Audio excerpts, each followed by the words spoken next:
ጠቅላይ ሚኒስትር ዶክተር አብይ አህመድ ከህዝብ ተወካዮች ምክር ቤት አባላት ለተነሱ ጥያቄዎች ምላሽና ማብራሪያ ሰጥተዋል። በዚህ ወቅት ከተመለከቷቸው አጀንዳዎች ውስጥ የህዳሴው ግድብ፣ የኢትዮጵያ የባህር በር ጥያቄና በግጭት ቀጠና ውስጥ ላሉ ታጣቂዎች ያቀረቡት የሰላም ጥሪ ተጠቃሽ ነው። ጠቅላይ ሚኒስትሩ በህዝብ ተወካዮች ምክር ቤት አባላት ፊት ቀርበው ስለ ህዳሴው ግድብ አሁናዊ ሁኔታ ማብራሪያ ሲሰጡ ግድቡን በቀጣዮቹ 6 ወራት በማጠናቀቅ ሪባን ለመቁረጥ እየተሰራ መሆኑን ጠቅሰዋል። ህዳሴ ላይ ብዙ መከራ ታይቷል። ክቡር አቶ መሐመድ እንዳነሱት ቢበዛ በሚቀጥሉት 6 ወራት በጋራ ሪቫን እንቆርጣለን። በዚህ ዙሪያ ለአዲስ ሚዲያ ኔትወርክ አስተያየታቸውን የሰጡ የአዲስ አበባ ከተማ ነዋሪዎች የተሰማቸውን ስሜት በዚህ መልኩ አጋርተዋል። ደስ ይለናል። ምክንያቱም ስለ አባይ ሲነሳ የኢትዮጵያ ህዝብ ከልቡ ነው ቀፍንቅል የሚለው። እኔ ራሴ ከልቤ ነው የልቤ ምታት ይጨምራል። ምክንያቱም የኢትዮጵያ ህዝብ ላብ ነው። እስካሁን ኢትዮጵያን ሲያስተዳድሩ የነበሩ መንግስታት ሁሉ ህልም ነው የተፈታው። የኢትዮጵያ ህዝብ ሁላችንም አሻራ አለበት። እዚህም ያደረስነው በእኛው ነው። ያው የህዝብ ነው እና ጠቅላይ ሚኒስትራችን ደግሞ ያው ከጎናችን ሆኖ እዚህ ፍጻሜ ላይ አድርሰው ስላሳዩን በእውነት እግዚአብሔር ይባርካቸው። ያየሁት ነገርም ደስ ነው። ስለ አባይ ግድብ ነው ሁሉ ጊዜም ደስታዬ ነው። በሰላም አልቆ በሰላም ብንደሳ እንደ ውጭ ሀገራችን እንደሚያምር ደስተኛ ተስፋኛ ነኝ። ወደፊትም ፈጣሪ እርዳን ምን ደሳላ አርገን። በተጨማሪም የኢፌድሪ ጠቅላይ ሚኒስትር አብይ አህመድ የኢትዮጵያ የባህር በር ጥያቄ ከግጭት በራቀ መልኩ እየተሰራበትና በዓለም አቀፉ ማህበረሰብ ዘንድም ተቀባይነት ማግኘቱን አንስተዋል። የባህር በር ጥያቄን ማንሳት ማንሸራሸር ነውርነቱ አክትሟል። ከማንም ዓለም ጋር ስንነጋገር ትክክል ነው።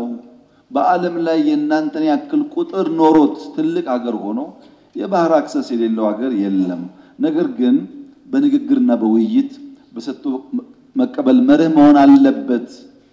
ግጭት እንዳትገቡ ጥንቃቄ ያስፈልጋል ይላሉ እንጂ አያስፈልግም የሚል ሰው ኦልሞስት ጠፍቷል። በዚህ ዙሪያ ሐሳባቸውን የሰጡ አስተያየት ሰጪዎች የኢትዮጵያ የባህር በር ጥያቄ አስፈላጊና ወሳኝ መሆኑን ተናግረዋል። በእውነቱ የባህር በር ጥያቄው የሁላችን ጉሮሮ ነው ማለት እንችላለን።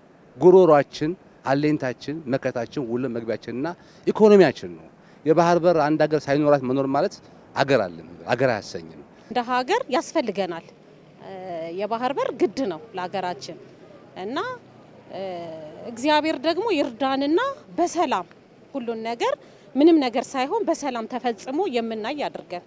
ባህር በር ማጣታችን ይሰማኛል። የባህር በር ማለት ቢገኝ እኔ መስዋዕትነቴን ከፍለዋለሁ በዛ ላይ በዚህ ዲሜ ጠቅላይ ሚኒስትሩ በትጥቅ ትግል ውስጥ ለሚገኙ አካላት የሰላም ጥሪ ባቀረቡት መሰረት የሀገርን ሰላምና እድገት ለማረጋገጥ ሁሉም አካላት የሰላም ጥሪውን ሊቀበሉ ይገባል ሲሉ አስተያየት ሰጪዎቹ ሐሳባቸውን አካፍለዋል። መንግስት ሁሉ ጊዜም እጁ የተዘረጋ ነው። በድርድር በሰላም ጉዳያችን ለመፍታት ትልቅ ፍላጎት አለን። ጥቅም ስለሌለው ዓላማውን ስለማያሳካ ሁሉም ወደ ሰላም ልቡን ከሰጠ ሰላም የማይሆንበት ምክንያት ምንም የለም።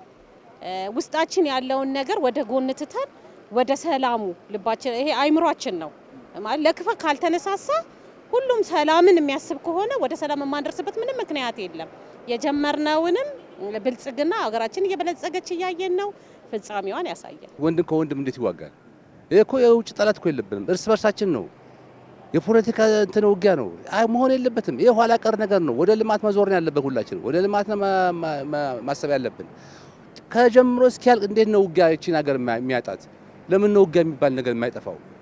የሃይማኖት አባቶች ሞከሩ፣ መንግስት ሞከረ፣ የውጭ እንትኖች መተው ሞከሩ፣ አልሆነም። አሁን ግን የመጨረሻ ለባለ መረስ አለበት መንግስት።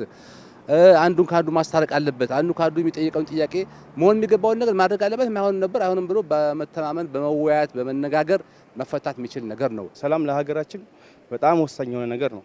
ሰላም ከሌለ ሰርቶ መብላት አይቻልም፣ ወጥቶ በሰላም መግባት አይቻልም። ስለዚህ ይሄን በመገንዘብ ሁሉም ኢትዮጵያዊ የሰላም ጉዳይ ጠንክሮ እንዲሰራና ሰላማችን ማስከበር አለብን ብዬ ነው ማሰብ። ሰላም ሲኖር ነው ሁሉ ነገር እንትን ሀብት የሚኖር ሰውም ወጥቶ ገብቶ የሚገባ ሰላም ሲኖር ነው። ሰላም ሲኖር ሁሉ ነገር ጥሩ ይሆናል። አገሯም እያደገ ትሄዳለች። ሰውም ወደ ስደት አይሄድም። አገራችን በጣም ብልጽግና ይመጣል። ስለዚህ ጥሩ ነው።